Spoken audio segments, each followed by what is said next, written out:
Tuhan menyesal. Yang namanya menyesal itu sifat makhluk. Artinya ketika Tuhan menyesali perbuatannya, Tuhan itu tidak maha tahu. Apa umat muslim percaya? Kami nggak percaya. Tetapi sebagai Pak Yosef, sebagai yang beriman kepada Bible, Pak Yosef harus percaya dengan ayat itu. Kalau kami nggak percaya, rancu itu ayatnya. Betul?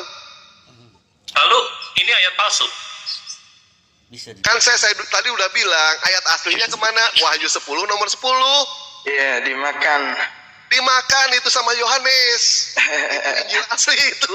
Tapi emang benar Bang De, saya kan nggak mencari ya kan, penulisnya juga ketiga gospel itu nggak jelas ya, dibuat mereka Matius, Lukas dan satu lagi itu Lukas, Matius sama Markus. Nah itu iya, itu penulisnya bukan mereka Bang, tapi disahkan oleh bapak-bapak gereja bahwasanya mereka penulisnya.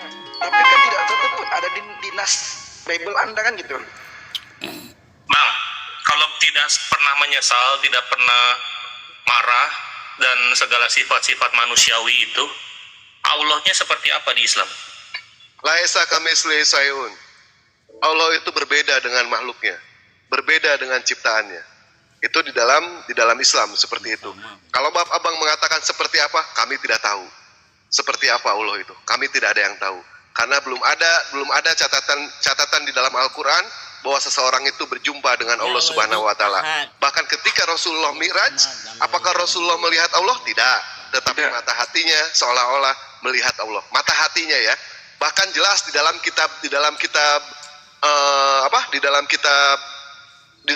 Bible sendiri mengatakan di dalam Maliaki 3 nomor 6 bahwasanya aku Tuhan tidak berubah. Ini jelas ya di situ ya. Jadi tidak ada yang sama sekali Tuhan itu berubah menjadi manusia atau menjadi apapun juga. Di dalam Yesaya 46 nomor 5, dengan siapakah kamu hendak menyamakan aku? Mau disamakan dengan apa? Tuhan itu. Ketika Tuhan mengatakan mau disamakan dengan apa? Tuhan tidak bisa disamakan dengan apapun juga. Begitupun juga dalam Al-Quran, laisa kamitslihi syai'un. Tuhan itu berbeda dengan ciptaannya. Di dalam Bilangan 23 nomor 19, Allah bukanlah manusia sehingga ia berdusta, bukan anak manusia sehingga ia menyesal. Di dalam Hosea 11 nomor 19, aku tidak akan melaksanakan murkaku yang menyala-nyala itu, tidak membinasakan Efraim kembali, sebab aku ini Allah, bukan manusia. Disebutkan lagi di situ, Bang. Lalu bang, apakah mungkin Allah yang tidak bisa kita pahami, tidak bisa dipikirkan, tidak bisa dijangkau oleh otak kita, menyatakan dirinya sebagai anak tunggal Allah Bapa? Nah, di sini ketika abang mengatakan anak tunggal Bapa, yang dimaksud dengan anak tunggal Bapa di sini siapa? Yesus. Ya, Yesus. Baik, saya pengen tanya ke abang, apakah yang namanya anak tunggal bisa dikatakan anak bungsu? Bisa anak sulung, anak bungsu. Sekarang buka Ibrani 1 nomor 6. Buka Ibrani 1 nomor 6.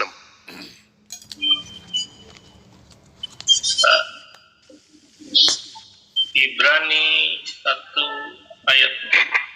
Bang De, gedein suara Bang Dewa, gimana gedeinnya coba Bang Dewa nggak pakai soundcard? Iya, nggak pakai soundcard Dewa, tapi kedenger ya? Kedenger ya? Iya. Yang sulung ke dunia. Oh. Nah, inilah kerancuan di dalam Bible, di mana di dalam Yohanes 1 nomor 14, firman itu telah menjadi manusia dan diam di antara kita, dan kita telah melihat kemuliaannya, yaitu kemuliaan yang diberikan kepadanya sebagai anak tunggal. Di sini dijelaskan anak tunggal, tetapi kenapa di dalam Ibrani 1 nomor 6, dan ketika ia membawa pula anaknya yang sulung ke dunia, ia berkata semua malaikat Allah harus menyembah. Jadi jelas sudah di sini antara anak tunggal, Yesus dikatakan anak tunggal, di dalam Ibrani 1 nomor 6 dikatakan sebagai anak sulung. Ini rancu lagi di sini. Rancu. Betul? Bertentangan. Nah, sekarang buka lagi di dalam Yohanes 3 nomor 16. Yohanes 3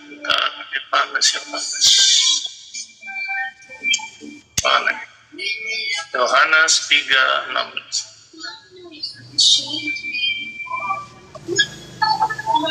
Karena begitu besar kasih Allah akan dunia ini sehingga ia telah mengaruniakan anaknya yang tunggal. Baik, disebutkan lagi di sini anak yang tunggal, betul? Betul. Betul ya? Sekarang buka Lukas 2 nomor 23. Lukas 2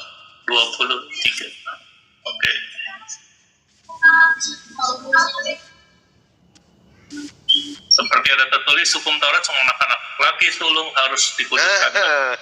Di sini disebutkan lagi anak sulung. Rancu tidak bang? Rancu itu bang. Yang namanya anak tunggal itu adalah anak satu-satunya. Bagaimana mungkin yang namanya anak tunggal disebut sebagai anak sulung? Ini rancu. Yang menyebut anak ini kerancuan. Monogen. Saya tidak tahu bahasa aslinya, saya tidak tahu. Original teksnya saya tidak tahu. Ya, tidak mempelajari. Monogen. Ya. Nah, jadi bang, banyak kerancuan yang ada dalam Bible. Sekarang saran dari saya bang. Satu lagi bang, di Kejadian 6 itu anak-anak Allah. Anak-anak Allah hasilnya itu menjadi anak-anak yang raksasa. Menikahi manusia itu anak-anak Allah juga bang. Ya, saya tidak tahu mengenai soal itu. Yang jelas ketika Allah mengatakan anak-anak Allah itu artinya adalah anak-anak yang taat kepada Allah, anak yang patuh kepada Allah, anak yang membawa kedamaian itu disebut sebagai anak-anak Allah, bukan sebagai anak Allah secara lahiriah ataupun bukan sebagai anak Allah secara seperti kita itu menikah gitu ya, bukan. Tetapi itu adalah majas, metafora. Justru kalau misalkan Yesus dikatakan sebagai anak Allah, malah pertanyaan nanti ya. Potong. Ya. Di Al-Quran ada kisah Nuh nggak? Ada. Kenapa dimusnahkan? Saya mau tahu.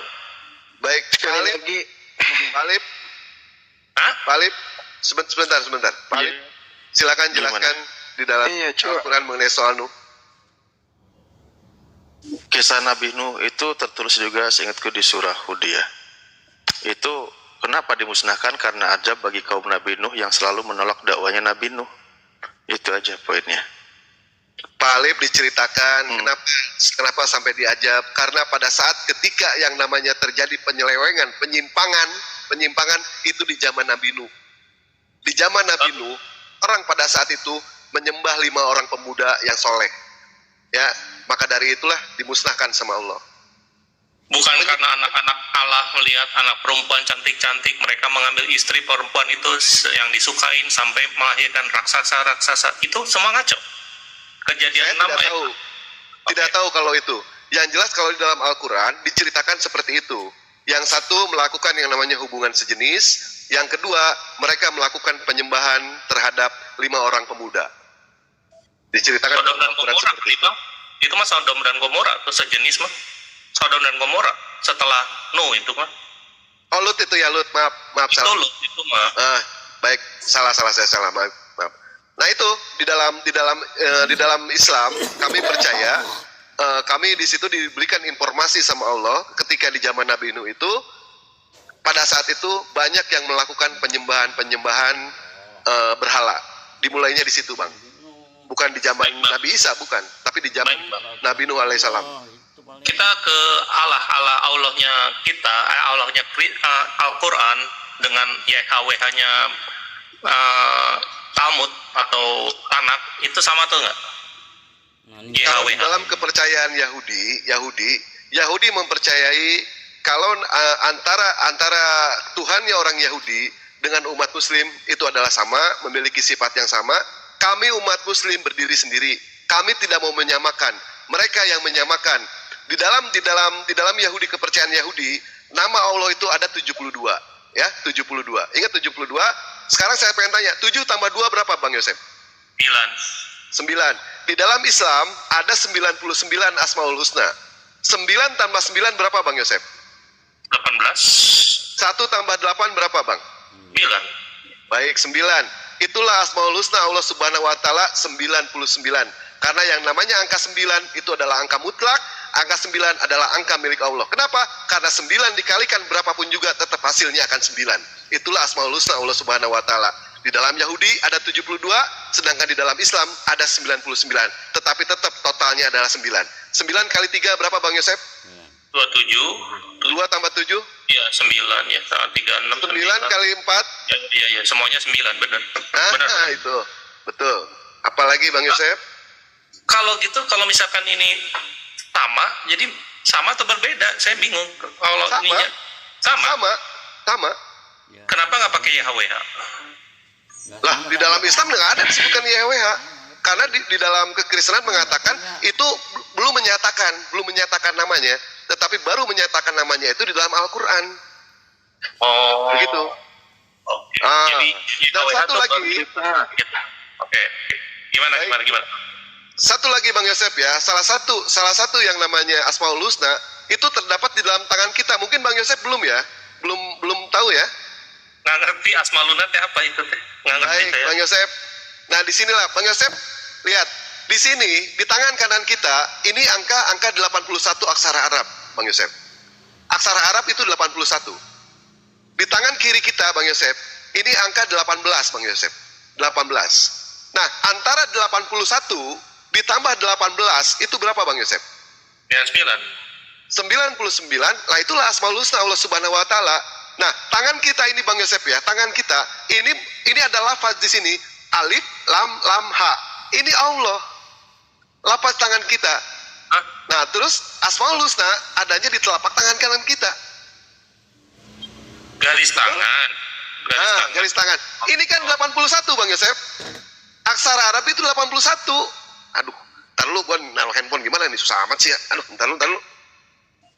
Ini saya tunjuk Bang Yosef. Nih, garis ini nih. Nih. Ini 81 aksara Arab Bang Yosef. 81.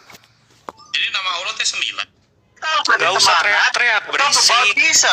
Tuh, berisik. Bukan teriak, berisik. lu nya mental Nah, lu. kan?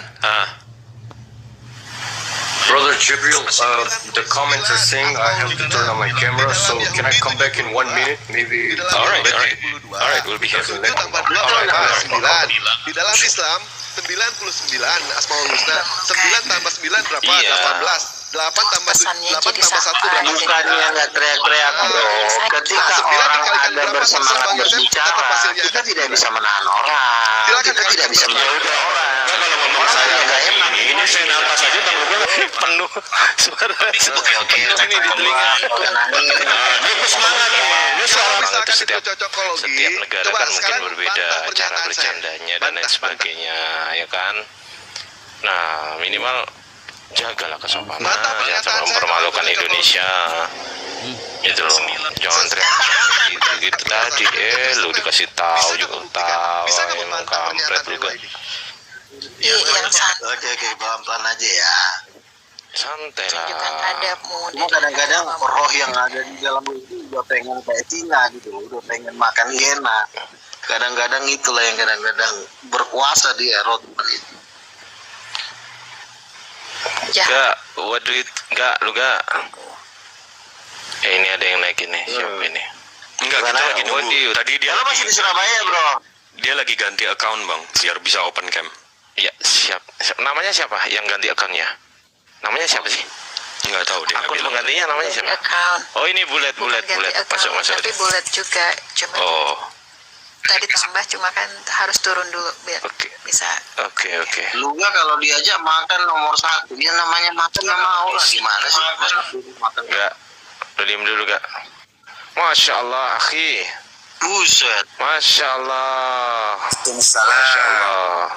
Brother Bulat, waalaikumsalam brother Bulat. Open your mute, Welcome brother. to Indonesia. Dia mantan ortodoks lu gak? Oh, Ya, mute-nya udah dibuka belum sih? Udah dibuka People belum mute-nya? Look at my Jesus bullet. You see the comment? You're more Like, Jesus you than said that Jesus, you bro. look like bullet. Yes, brother. When people see me, they cross like this. I don't know why. You're more Jesus than Jesus, man. Yes, definitely. Brother Bullet, brother, Yeah. is there anything you want to say to Luga Tambunan? Yes, False prophet. I wanna ask him. Ask him if God is in the heavens, he must be God everywhere. You know, he can't be just God there, God not here. You know. So if he's God everywhere, why is he praying in your Bible, Luke 6:12? God doesn't pray. Lu ngerti nggak ga apa yang dia omongin?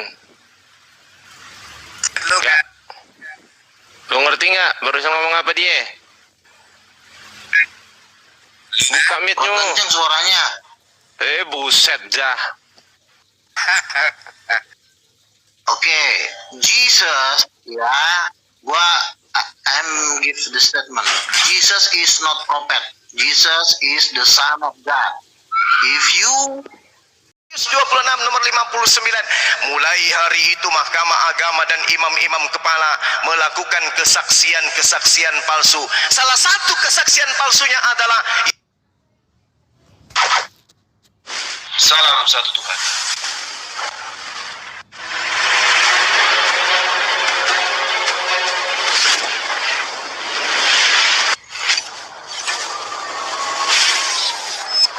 ya, pengantar ini singkat para sahabat. Dukung semua ya sahabat-sahabat kita channel Lensa News Muslim. Di like, di subscribe, di share sebanyak mungkin untuk supaya mencegah sahabat-sahabat kita di luar sana tidak terpengaruh terhadap pemurtadan. Semoga Allah memberikan selalu sikap istiqamah. Salam satu Tuhan, Allahu Akbar. Ada Yesusnya hidup di mana? Di Romawi atau di Yahudi? Yahudi dia hidup, berarti hukum yang mengena kepada dia adalah hukum perjanjian lama. Andai saja kitab Lukas, Markus, Matius, surat-surat Paulus hadir bersama dengan kitabnya orang Yahudi, bersanding pada saat itu, pada saat Yesus sudah hidup, kemungkinan ada benarnya Kristen ini. Tapi faktanya, Bung, fakta real, kebenaran demi hukum, demi kebenaran akal dan keselamatan anak keturunan Adam, kitab kemudian muncul menyusun tragedi secara masif untuk menjadikan korban yang ada di atas tiang salib sebagai pembebas dari hukum Taurat dan sebagai penebus dosa waris. Begitu sempurna dan begitu afiknya materi-materi secara masif diajarkan penyesatan ini, tapi hanya hancur seketika dengan satu pertanyaan. Mau dengarkan pertanyaannya? Dengarkan baik-baik. Ini akan hancur semua doktrin gereja. Ketika saya bertanya kepada siapapun di Kristen, adakah hukum Taurat itu sebagai kutukan bagi Bani Israel, dan adakah hukum Taurat itu diwahyukan untuk orang Roma, untuk orang Yunani, untuk orang Indonesia, Batak, Kristen, Katolik, Protestan? Adakah? Tak ada.